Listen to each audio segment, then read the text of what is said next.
you are watching the Garden Corner Show, and as you know, we are crazy passionate about everything gardening. I am J-Dog John Carsum. I'm out here with Mr. Dave, and it's a beautiful, momentarily beautiful day. We've got lots to talk about. I want to do some quick shout-outs, shall we? Just a few folks, because we've got some great things to show you, and we're going to go rapid fire. Get your ears on. Here it is to Edna Keeler. Hi, Edna. And to Jackie Nygaard. Jackie, beautiful pick, by the way. And a special hello to Toy Vanoyen out of Utrecht, Holland. Try saying that 3 times. But Toy, keep up your great perspective. So anyway, hello. I hope you enjoy the show, and I hope it brings something good to you. So we're talking about building the baskets, right? So we went over the size of the basket. We went over some soil in the basket. Now we're going to talk about plant placement. Very quickly now, I didn't have enough soil to fill up this pot, but you get the idea. We're going to fill up the soil. I'm just going to talk about centerpieces today, and I'm going to go rapid fire shopping through the store. Centerpieces, and the reason why we're picking out particular plants for the centerpieces is for the mounding effect. A little bit taller, a little bit more upright.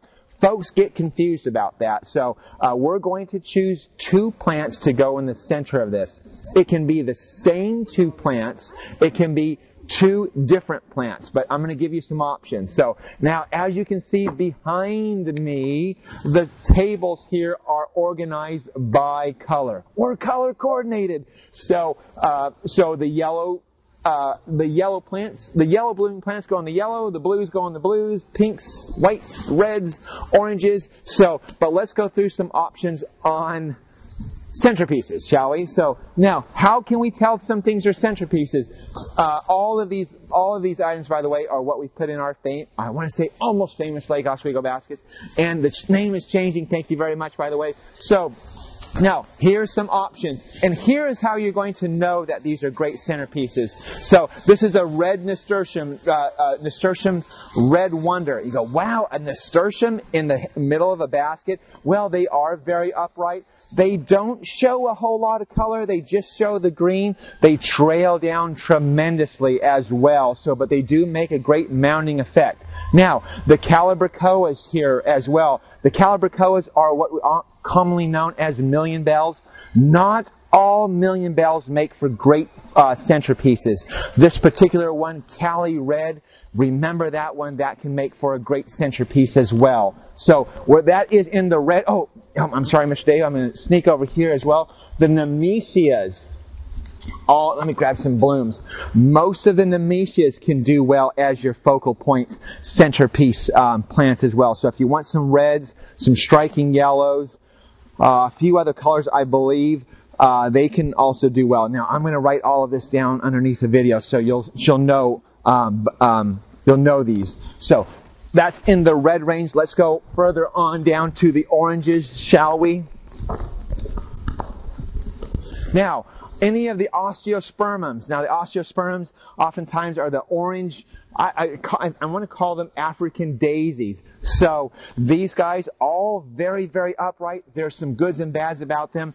They're great for blooming because they have that striking bloom. They're a lot of fun too because they close up during the nighttime, open up during the day, dependably, especially if it's sunny. But as the heat goes on, when the heat comes in, they kind of stop blooming for a bit. They kick in back in the fall. So there's goods and bads about the osteosperms.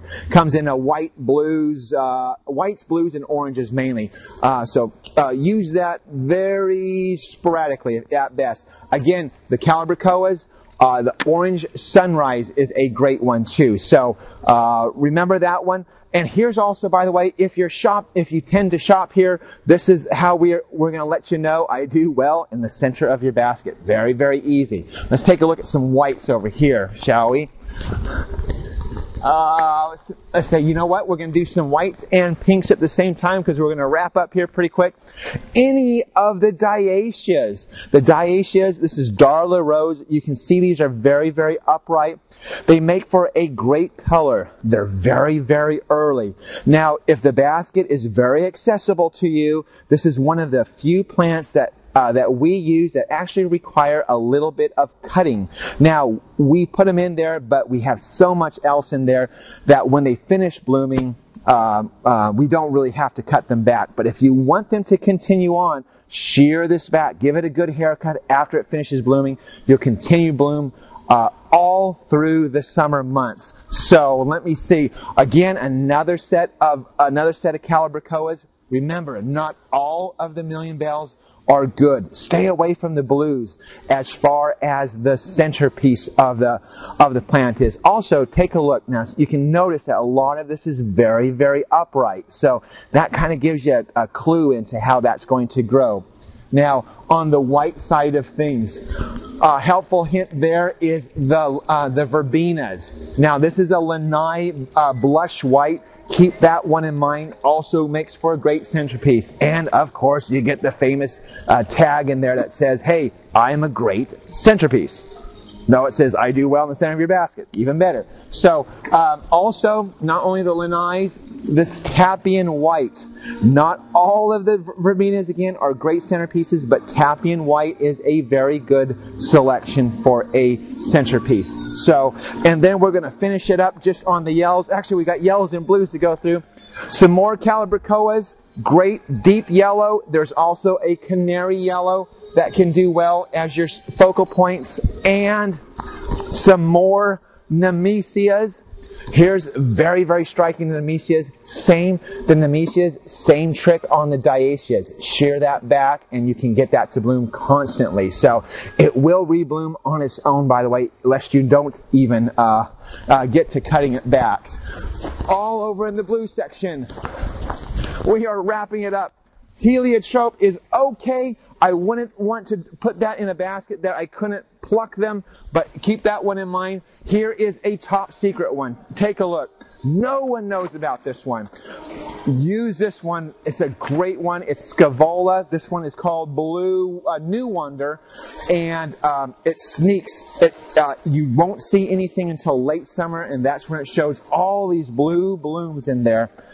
So put that one in the centerpiece. One more to boot, just to throw in there. The brachycombs. Think of Swan River Daisy. There's lots of different brachycombs. Ask for Swan River Daisy. That makes a great mounder centerpiece focal point as well. So anyway, I could go over more and more, but we're running out of time. I hope that helps. We're going to rapid fire. Remember, I'm going to write this down so help out. And remember, I always have a stake in there, lest you need it. But here's the quote for the day.